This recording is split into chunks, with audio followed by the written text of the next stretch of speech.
Oi pessoal, para quem não me conhece, eu sou a doutora Letícia Nascimento, sou fisioterapeuta por formação, pós-graduanda em neurologia adulta e infantil e também em autismo pelo Instituto Child Behavior de Miami. Também fundei a minha empresa com 25 anos e nesse canal nós tratamos de assunto de desenvolvimento pessoal e profissional. E se você quer saber mais sobre o tema repelente social, fica comigo até o final desse vídeo. Bom, no vídeo anterior nós falamos sobre o assunto foco, que tem tudo a ver com esse vídeo. E se você ainda não assistiu, o vídeo anterior tá lá no meu canal, pode voltar lá e assistir primeiro do que esse ainda. E hoje nós vamos começar falando, Leca, como ter foco se a minha mente não para de falar nem um minuto? Há um falatório mental dentro da mente da gente. E esse falatório nos gera ansiedade, nos tira o foco, nos rouba nossas funções executivas. Você já tentou estudar um assunto de grande importância depois de ter brigado com alguém que você ama muito?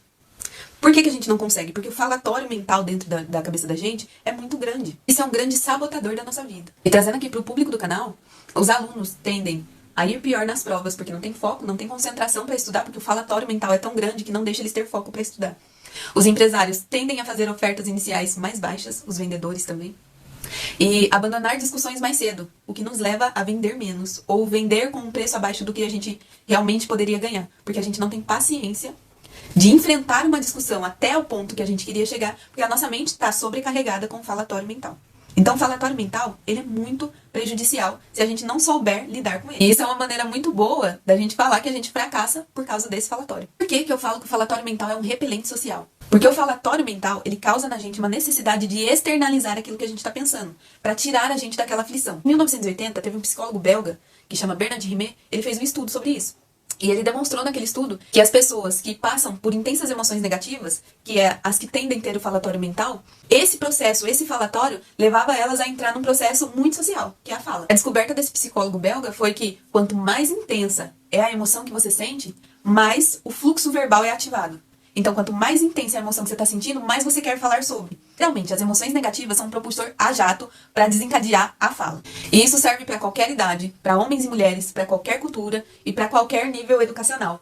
Então, não importa se é uma criança ou se é um adulto, se é um adolescente passando pela fase do ensino médio, esse processo acontece com todos, tá? O estudo demonstrou isso. As únicas exceções desse estudo são alguns processos traumáticos que as pessoas evitam remoer, e também processos vergonhosos, que a gente evita de falar para não passar vergonha duas vezes. E parece, assim, que é uma reafirmação do óbvio, né, falar isso. Mas alguém te liga para dizer, oi, hoje eu estou normal. Não. São sempre altos e baixos que desencadeiam esse falatório mental e que tem essa necessidade de externalizar esse falatório para aliviar a aflição interna das pessoas. E até aí tudo bem, parece inofensivo, mas o grande problema disso, o grande problema do falatório mental e de externalizar situações negativas para as outras pessoas, ela nos joga dentro de uma ironia muito grande da nossa vida social, que quanto mais apoio buscamos, menos apoios temos. Porque quando você externaliza o que você sente, o falatório mental, e geralmente as emoções negativas a gente tende a repetir dentro da nossa mente várias vezes, e tendo a necessidade de externalizar isso para alguém, e geralmente quando você procura alguém para falar, é alguém que você confia.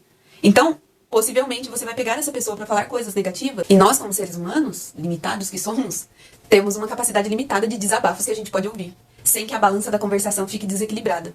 E geralmente o falatório mental, ele tira um pouco da sensibilidade que temos para as dicas sociais normais, que é quando a gente saca que as pessoas já não estão mais a fim de continuar aquele assunto, né? E não é por maldade, simplesmente porque as pessoas têm um limite.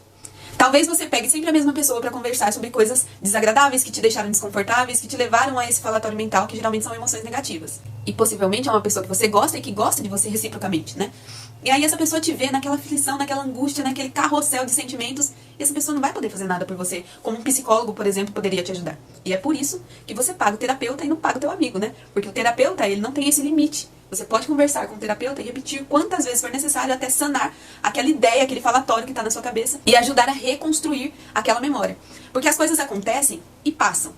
Mas dentro da nossa cabeça, se a gente alimenta esse falatório mental, elas continuam sendo vivenciadas dentro da gente, internamente. O que nos causa muitos danos. Não só para vendas, não só para desempenhos em provas, mas como pessoa. Pessoas ficam doentes e a mente é o que manda no corpo. Então, a dor mental, ela é sentida como uma dor física. Muitas vezes as pessoas ficam doentes porque não sabem lidar com esse falatório mental, com as emoções sentidas, e não sabem como cessar isso tudo, né? E é por isso que os terapeutas são tão importantes. E é por isso que eu, como fisioterapeuta, lá na Alecrim, na minha clínica, eu busco ter psicólogos, porque eu sei que se a mente não tá legal, o corpo não vai curar.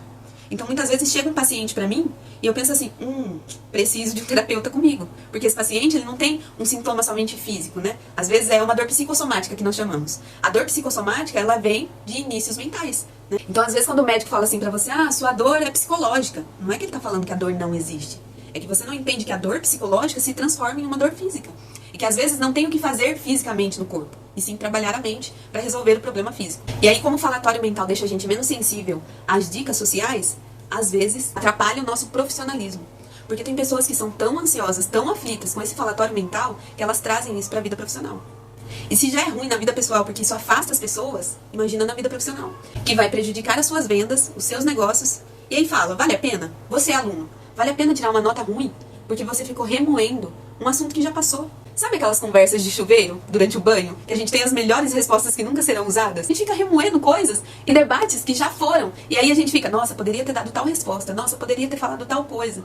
E aí você vai criando uma casca tão grande por remoer aquele sentimento, aquela conversa que te magoou, que te trouxe um sentimento ruim, que você cria aquela casca, aquele escudo. E quando alguém de bem vem te dar um conselho, e às vezes você não entende muito bem esse conselho, às vezes o cara fala assim, olha, se você fizer tal coisa, você vai estar errado. E aí você só entende o, eu tô errado. Nossa, o cara já tá me diminuindo, nossa, o cara não sei o quê. E aí você usa todo aquele escudo que você formou, né, nas suas conversas de chuveiro, pra atingir aquela pessoa. Geralmente quem emerge e se aliena ao falatório mental tem respostas mais hostis, tende a ser mais agressivo. E às vezes até com quem não merece. Você já passou por uma situação, você que é mãe, você já passou por uma situação, o seu chefe brigou com você e você chegou em casa e descontou em alguém que não tinha nada a ver com o pato? Então nós temos que prestar atenção com a alienação que nós temos com esse falatório mental. Porque vocês já perceberam que a gente não ri diversas vezes da mesma piada? Mas o chorar, meu Deus, o chorar é infinito, né? Por quê? Porque a repetição perde a graça. A repetição tende a fazer as coisas perderem a graça. Então se você conta uma piada diversas vezes, você não vai mais achar graça naquilo, porque vai cansando, sabe? E aí quando você perde essa sensibilidade social das dicas de que não quero participar mais desse assunto, você fica suscetível às repercussões negativas disso, que é uma vida social isolada, afastada. E para piorar um pouco mais, geralmente as pessoas que exacerbam e se alienam ao falatório mental, elas são péssimas solucionadoras de problemas. E aí, quando um relacionamento é rompido, ela tem dificuldade de solucionar aquele problema, né? Ela tem dificuldade de reajustar aquela ruptura, né? E nos leva ao isolamento social e à solidão. E ninguém é ilha para viver sozinho. E o isolamento social e a solidão, não ter uma rede de apoio, ela também se transforma em uma dor física. Um bom exemplo intensificado desse isolamento social progressivo é o tumulto emocional generalizado, também conhecido como ensino médio. Teve um estudo que mostrou uma amostra de mais de 1.000 alunos de ensino médio, e eles participaram desse estudo para falar sobre o falatório mental, né? E o estudo demonstrou que as pessoas que tinham mais propensão à lamentação, elas buscavam mais esse ato social que é a fala, né? Então eles conversavam mais com os colegas, do que as pessoas que eram menos propensas a lamentar. O que fazia mais mal do que bem, porque eles entravam nesse processo social e aí eles tinham as repercussões negativas disso, né? Porque lamentação, lamentação, lamentação, os amigos se afastavam deles e eles eram alvos de bullying, de boatos, de fofocas e às vezes até de ameaças de violência. E teve um outro estudo também que pesquisou uma amostra de pessoas enlutadas, né? Que perderam entes queridos e essas pessoas eram mais propensas a buscar apoio social, né? Apoio emocional social, o que é perfeitamente normal. Mas que nos levava a essa ironia social novamente, que quanto mais apoio buscamos, menos apoio temos. E que gera mais atrito social ainda, porque uma pessoa que está precisando de ajuda e recebe essa negatividade, que não é de propósito, tá? É uma coisa natural do ser humano. O ser humano tende a se afastar de pessoas que reclamam demais. E geralmente, uma pessoa que remói muito aquilo, ela vai ser mais propensa a falar diversas vezes da mesma coisa. Então, o mal não está em externalizar o que sentimos, está em repetir aquele mesmo assunto, né? A frequência dessas reclamações. O que não faz mal só pro outro, né? Faz mal pra você próprio, porque você se torna... A tendência é você se tornar mais agressivo e mais hostil nas palavras que você utiliza.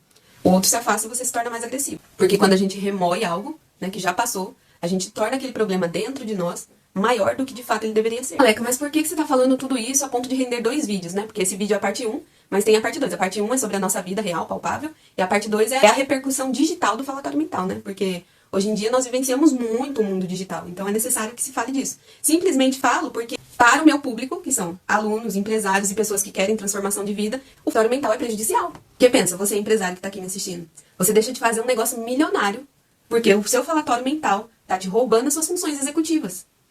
Ah, mas no outro vídeo você falou sobre foco lá, e a gente tem que ter foco, tá? Mas como que você tem foco se os neurônios estão sendo divididos entre o seu foco e o seu falatório mental? E geralmente quem vence é o falatório, tá? Você perde o foco naquilo que você tá fazendo e fica ali, né, ouvindo a sua própria mente. Você, aluno, deixa de tirar um 10 na prova, de ter um melhor desempenho em estudo científico. Por quê? Porque você não prestou atenção, não colocou o foco devido na onde você deveria colocar. porque o seu falatório mental tá muito alto aí na sua cabeça e você não consegue ouvir o resto, né? Ouvir ao redor, né? Você tá preso ali no seu próprio mundo. E as pessoas, né, que querem transformação de vida, é um sofrimento gigantesco, uma ansiedade que gera. E já foi provado que o falatório mental ele não é sinônimo de ansiedade e depressão, tá bom? Não é. Mas ele é a base do que causa ansiedade e depressão.